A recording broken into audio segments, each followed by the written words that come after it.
नमस्कार मित्रांनो, अपेक्षेप्रमाणे अत्यंत दुःखदायक घटना घडलेलीच आहे. महाराष्ट्रातल्या मुंबईतून मनसे आणि शिवसेना या महत्त्वाच्या युतीचा पराभव झालेला आहे. पराभव महाराष्ट्राच्या जिव्हारी लागलेला आहे. निदान मुंबई तरी मराठी माणसाकडे टिकवायला पाहिजे होती असे काही जण उत्साह सोडत आहेत.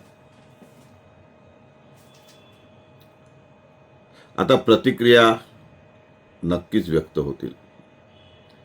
पत्रकार परिषदा देखील सुरू झालेल्या आहेत. पण कोण मुळाशी जाणार आहे? मुंबईतल्या मराठी माणसांचा टक्का का घसरला आणि जे काय राहिलेत ते बहुमत सिद्ध करायला पुरेसे होते का? मुळातच सर्वच मराठी माणसे, सर्वच मराठी मते ही शिवसेना मनसेच्या बाजूने आहेत का? शिवसेनेमध्ये जी उभी फूट पडली त्यातली शिवसेना म्हणजे शिंदे गटाकडे असणाऱ्या शिवसेनेकडे सुद्धा मराठी मते वळलेली आहेत. राष्ट्रवादी काँग्रेस, अन्य पक्ष यांच्याकडे सुद्धा मराठी मते वळलेली आहेत. आणि मी मराठी असलो तरी भाजप समर्थक आहे अशी सांगणारी देखील मतं मोठी आहेत. किंबहुना भाजप आणि संघ परिवारामध्ये सुद्धा मराठी माणसांचा भरणा खूप मोठ्या प्रमाणावर आहे. या सर्वांनी एकत्र येत शिवसेना मनसेचा पराभव केलेला आहे. त्या कारणांचा कोण विचार करणार? तुमच्याकडे अनिर्बंध सत्ता असताना तुमची खऱ्या अर्थाने महाराष्ट्राच्या या राजधानीमध्ये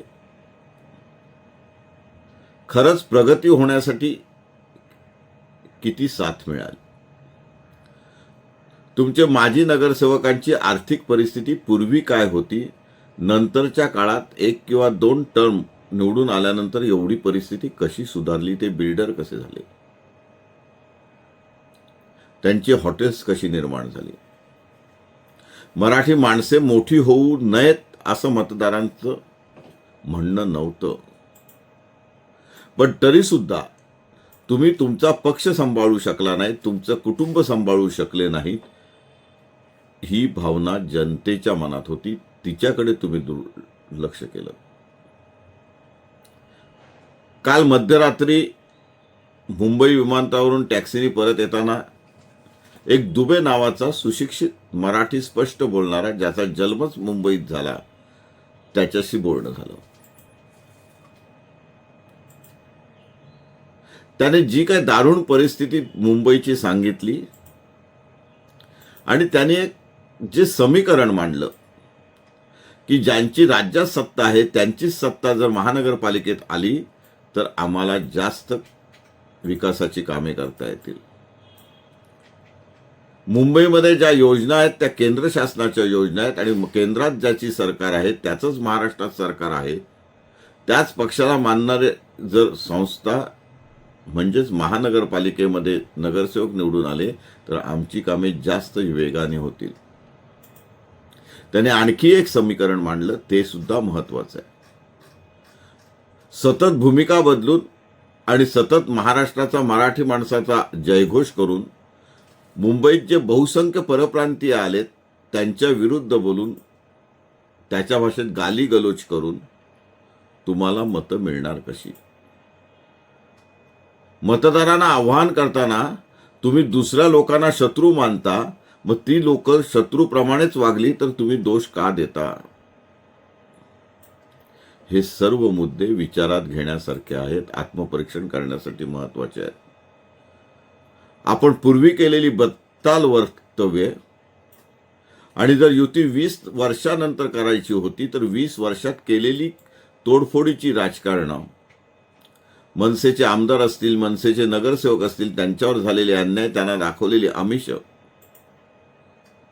ही सर्व आता जर भाजपनी राजकारण म्हणून वापरली तर उद्या काही दिवसांनी शिवसेना आणि मनसेचे जे नगरसेवक निवडून आले ते तरी टिकतील की नाही, स्वामिनिष्ठ राहतील की नाही, अशी देखील शंका त्यांनी व्यक्त केली.